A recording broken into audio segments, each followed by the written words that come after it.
He was waiting for the train at the station when he suddenly noticed a woman with a child begging for alms. A crowd gathered on the platform of a small town's train station, with passengers carrying suitcases observing as a noisy group nearby caused a commotion. Among them, someone was bidding farewell to a soldier. A man with a guitar played lively music, and someone was singing and dancing while others were crying. The protagonist of this scene was a young man, tall and strong, with a large backpack on his shoulders. He constantly responded to someone, nodding in agreement, promising something, and holding a fragile girl close to him who remained silent. With his other hand, the young man embraced a middle-aged woman who, though standing firm, had tears streaming down her face. An older man with gray hair stood nearby, occasionally patting the young man's shoulder and sighing deeply as he looked away. The soldier's mother, father, and girlfriend wished that time would stop at that exact moment, but then they heard the train whistle, and the group froze in sadness. The sound of the guitar faded, and everyone focused on finding the correct train car. One of the group members exclaimed, "Jeremias, just as we requested, the right car is near the noisy group."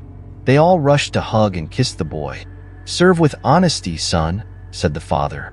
The mother cried as she hugged her son tightly, and the girlfriend clung to the boy from the other side. "It's okay. That's enough, my dears," said the boy with a trembling voice. "Mom, everything will be fine. I'm leaving, but I'll be back soon." After kissing his mother and his girlfriend, he waved to everyone, boarded the train, and the whole group waved as the train slowly departed. The boy looked out the window and waved back. Soon, the train picked up speed and headed towards distant lands. Anna, Jeremias's girlfriend, stood there watching as he left, and the mature woman who had cried on the boy's chest did the same. Suddenly, their eyes met. "What are you waiting for?" whispered the older woman. "Go quickly, but don't think that Jeremias will come back to you." "What are you saying, Mrs. Magnolia?" responded the girl. "I love your son, and I will surely wait for him." The mother replied angrily, "Don't make me laugh. You're just like your mother. Are you insinuating something about my Jeremias?" She wanted to say something more, something hurtful and cruel towards the girl, but her husband interrupted, placing his hand on her shoulder and leading her away from the platform. Mrs. Magnolia obeyed, shedding tears once again. Then her sad voice was heard. "I see how it is. She is not worthy of my Jeremias. How shameless to come here on such a day. Well, what can we do if our son chose her?" Mr. Tobias responded somewhat guiltily. "All men are the same," continued the woman. "They don't think with their minds, but with another part of their body." Anna heard their conversation, and it really shook her because Jeremias's parents never liked her. She never gave them a reason to say anything bad about her. Anna and Jeremias were classmates in their final year and developed their first pure and naive feelings for each other. Jeremias would walk Anna home after school, and they would take evening strolls around the city. They were so happy together that they never thought of more adult relationships. They only shared their first kiss after 2 months of dating. Jeremias used to lift his petite girlfriend and spin her around. Yes, they were happy together. Jeremias valued Anna as the greatest treasure of his life. After finishing their studies, they wanted to get married immediately, but their parents opposed it. They always considered their son's relationship with that girl frivolous and were now worried. Mrs. Magnolia began to persuade her son, telling him that Jeremias could have many girls like Anna or even better. Mr. Tobias agreed with his wife, preferring to support her in everything since she was the boss of his life and work. Mrs. Magnolia, she worked as the head of the construction department at the city hall, while Mr. Tobias was merely a driver. What irritated her the most was that her son had chosen a simple girl as his fiancée, and that girl was the daughter of a single mother. Anna's mother, Luana, had become pregnant in the capital many years ago and gave birth to Anna. No one knew who Anna's father was. Luana worked as a seamstress, making costumes for performers at a local cultural center and doing some sewing work at home. Mrs. Magnolia did not want to be associated with such a family and had already found a bride for her son. The mayor's daughter, Paula, Though Paula was not as beautiful, she offered excellent opportunities. Mrs. Magnolia tried to introduce her son to Paula, but he refused, saying that he only needed Anna. After finishing his studies, Jeremias became uncontrollable for his parents. Magnolia was about to send him to a prestigious university, but he suddenly decided to join the army. He claimed that a real man must fulfill his mission in life before choosing a profession. Mrs. Magnolia cried and hugged her son, but it was in vain. She even secretly went to the recruitment office to try to exempt him from military service, but the commissioner was a true soldier. He advised the mother to be proud of having raised such a son who wasn't looking for excuses or exceptions, but was determined to fulfill his duty to the country. Indeed, that was true, but the second reason Jeremias enlisted was that he hoped that during this time, his mother would finally calm down and accept Anna. When he returned, they would get married, and his mother would see how sincerely Anna had waited for him and would believe in the seriousness of their feelings. Jeremias had no doubts about Anna or himself. They spent the night together before his departure, just as they had during their graduation party by the river, simply sitting and hugging in silence. "Jeremias, I love you," Anna whispered. "And if you want, anything can happen now." "I really want this," she admitted. "I love you very much." He responded, "Let's not rush. Let's do this right." Anna agreed, "You're right. I'll wait for you. We'll get married when you return, and everything will be as it should be." Months passed. Jeremias served in the armed forces with dedication and loved what he was doing. Occasionally, they could talk on the phone, and he received frequent messages from his parents. Then, Anna suddenly fell silent. There were no letters, messages, or phone calls. Jeremias waited patiently, but finally, he asked his friend Edson about how Anna was. However, Edson said he hadn't seen Anna in town for a long time.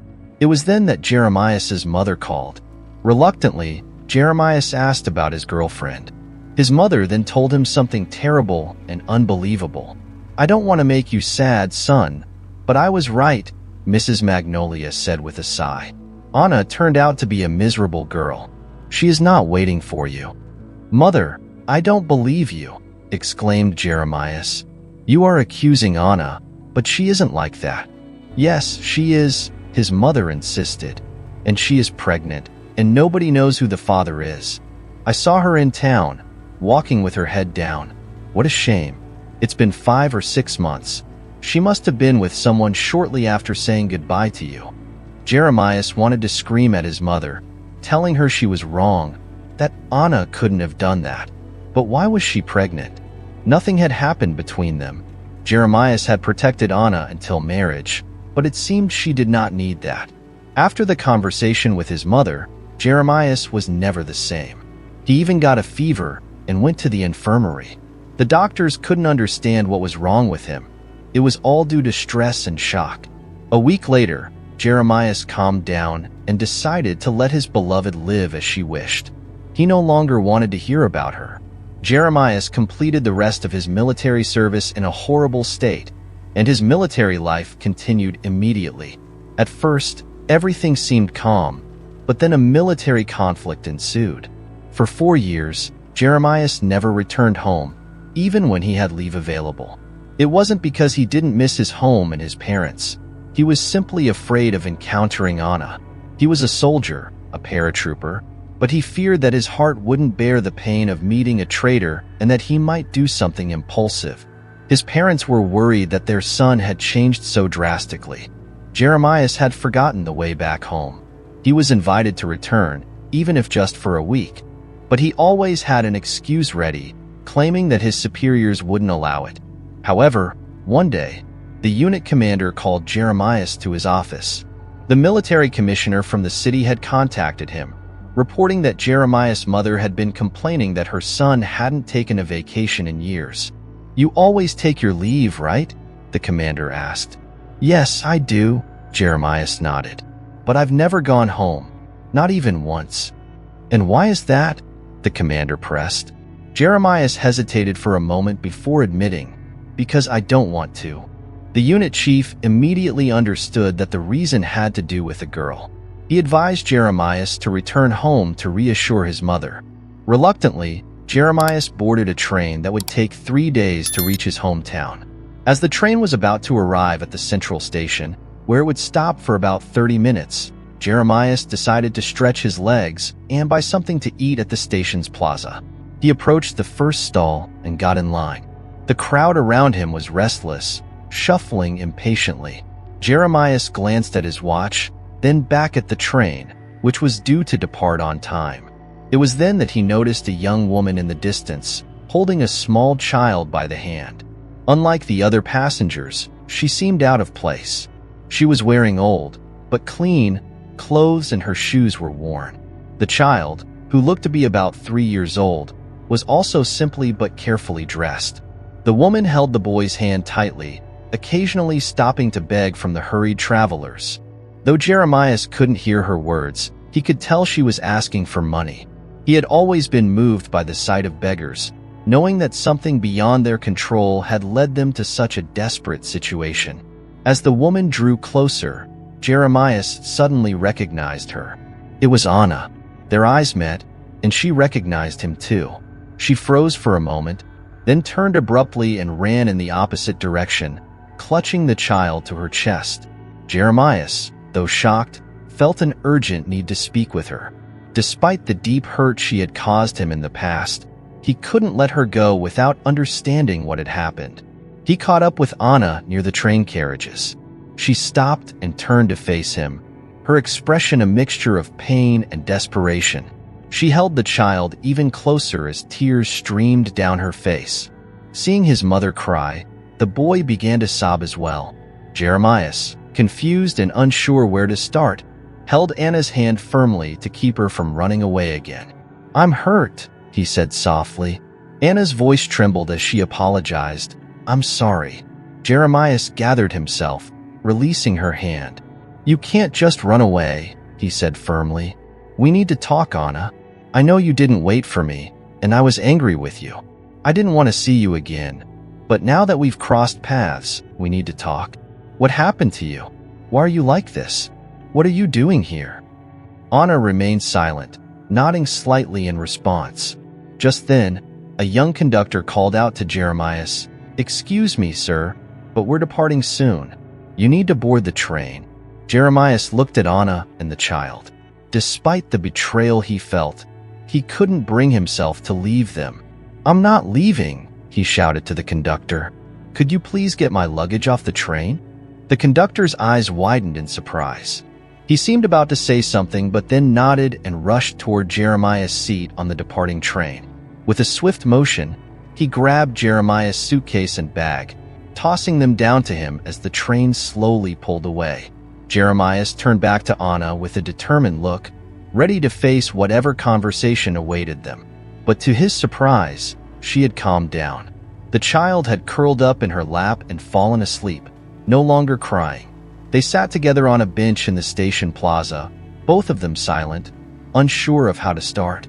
Finally, Jeremias spoke up. "My mother told me about your pregnancy. Why didn't you explain it to me yourself? What happened to you?" Anna looked at him with a bitter smile. "My mother told you," she asked softly. "And you believed her, didn't you? How could you?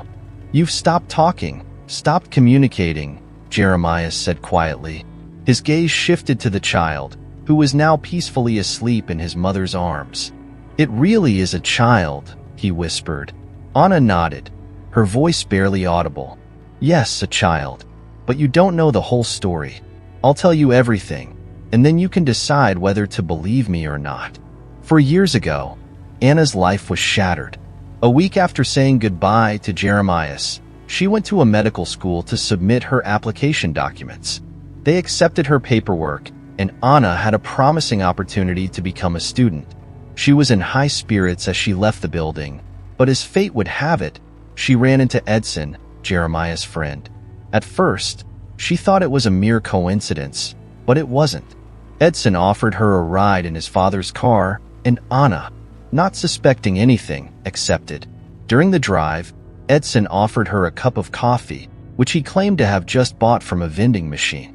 Naively, Anna drank it. The next thing she knew, She woke up late at night, in bed with Edson. She couldn't remember anything, but the way he looked at her and the smug expression on his face told her everything she needed to know. "You're not so bad," Edson said with a sly grin. "I liked it. I think Jeremias will too, once he sees the video." "What video?" Anna whispered, horrified, as she pulled the blanket around herself. "Here, take a look," Edson replied, showing her the video on his phone. As Anna watched, tears streamed down her face. She felt violated and disgusted. "You drugged my coffee, didn't you?" she said, her voice trembling with anger and fear. "I'm going to the police." "Go ahead," Edson shrugged nonchalantly. "But maybe you're forgetting that my uncle is the police chief. Who do you think they'll believe?" "I don't understand why you did this," Anna said, her voice breaking. "Jeremias is your friend. We were getting along so well. I never expected this from you." "Don't turn me into a monster," Edson sneered. "Relax, sweetheart, and move on. I'll keep the video, though, just in case." Anna fled Edson's apartment, her heart shattered, and cried all night at home. The only person she could confide in was her mother, Luana. They cried together, and Luana urged her daughter to go to the police. However, Anna was determined to keep the incident private. She wanted to forget everything and decided to wait until Jeremias returned so she could tell him the truth herself. As Jeremias listened to Anna's story, the lies his mother had told him unraveled in his mind. He believed Anna because, despite everything, she was still the same pure, radiant, and sincere person he had always known. She was simply wounded, like a delicate flower caught in a merciless storm. But he realized that everything could be mended. Jeremias felt a deep shame for never questioning his mother's words, for not considering that Anna might have been deceived and that his friend and his mother could be behind it all. "Anna, my love," Jeremias said, his voice choked with emotion. "I won't leave you now." Anna looked at him, her eyes brimming with tears, and remained silent. Then, she glanced at her son, and Jeremias understood everything. He gently stroked the child's head and said, "I won't leave either of you." Anna leaned against his shoulder, her tears flowing freely. They spent the entire weekend together, restoring the old house and buying all the essentials, food, furniture, and clothes. A week before Jeremias was set to leave, they got married. There was no grand wedding, no fancy clothes, just a simple ceremony. Jeremias promised Anna that they would have a more elaborate wedding celebration in the future. He also adopted Anna's son, vowing to be the father the boy deserved. Jeremias returned to his hometown, determined to confront his parents with what he had learned. When he finally faced them, his mother sighed and said she had done everything for his happiness, while his father eventually relented. Jeremias barely contained his anger as he spoke. "Mother, do you realize what you've done? You're a criminal." He said his goodbyes with finality. "Anna and I are a family now, and we always will be. From this moment on, there's nothing you can do to change that." "You're making a mistake, Jeremias," Mrs. Magnolia asserted, refusing to back down. "Why would you take on someone else's child?" Jeremias, however, remained resolute. "Let me be clear," he said firmly. "This is the last time you'll see me. I don't want anything more to do with either of you." With that, Jeremias stormed out, slamming the door behind him.